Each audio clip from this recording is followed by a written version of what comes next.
আজকে আমি একটা ছোট ক্লিপ দেখাবো এবং এই ভিডিওটা দেখে আমার খুবই ভালো লাগলো যে ইমাম সাহেবরা কত সুন্দর রাস্তায় নেমে পড়েছে। এতটাই ভালো লাগলো যে কি বলবো। তো আগে ভিডিও ক্লিপটা একটুখানি আপনারা দেখে নিন।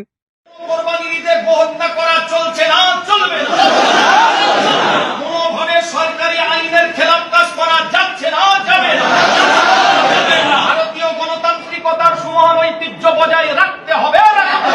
গরুকে চক্রান্ত করে কোন রকমের অশান্তির আগুন জ্বালানো যাচ্ছে না, যাবে না। কোন নেতা নেত্রীর প্ররোচনায় আমরা গরু জবাই করছি না, করব না। ভিডিওটা দেখলেন যে ইমাম সাহেবরা কি সুন্দর আন্দোলন নেমে গেছে যে গরু হত্যা রুখতে হবে, গরু হত্যা করা যাবে না এবং এবারের ঈদে আমরা মুসলিম সম্প্রদায়ের কোনো মানুষ গরু হত্যা করব না, কুরবানি দেব না, অন্য পশু কুরবানি দেব। খুব সুন্দর কথা বলেছেন ইমাম সাহেবরা। এবং এই ভিডিওটা দেখে যে হিন্দু গরু ব্যবসায়ী তাদেরও একটু ভাবা উচিত যে আজকে কুরবানিতে যে গরু ছাড়া অন্য পশু কুরবানি দেবে এবং যেহেতু সরকারি একটা আইন প্রণয়ন করা হয়েছে, একটা নির্দেশিকা দেওয়া হয়েছে যে 14 বছরের নিচে কোনো গবাদি পশু হত্যা করা যাবে না।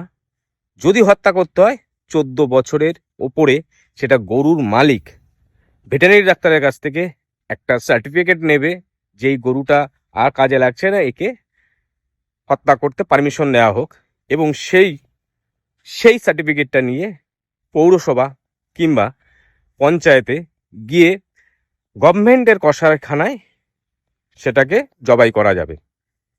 এবার প্রশ্নটা হচ্ছে যে কুরবানিতে বিভিন্ন জনে বিভিন্ন ধরনের কথা বলছে যে বৃদ্ধ গরু কুরবানিটা দেওয়া যাবে না এবং সরকার এই যে নির্দেশিকা জারি করেছে এইটা নিয়ে রাজ্য রাজনীতিতে প্রচুর কিছু চলছে। কিন্তু আজকে এই ভিডিওটা দেখে আমার এতটাই ভালো লাগলো যে ইমাম সাহেবরা রাস্তায় নেমে পড়েছে এবং প্রতিবাদ করছে এবং প্রত্যেকটা মুসলিম সম্প্রদায়ের মানুষকে বলছে যে গরু হত্যা করতে দেওয়া যাবে না এবং এবার কুরবানিতে গরু হত্যা করা যাবে না।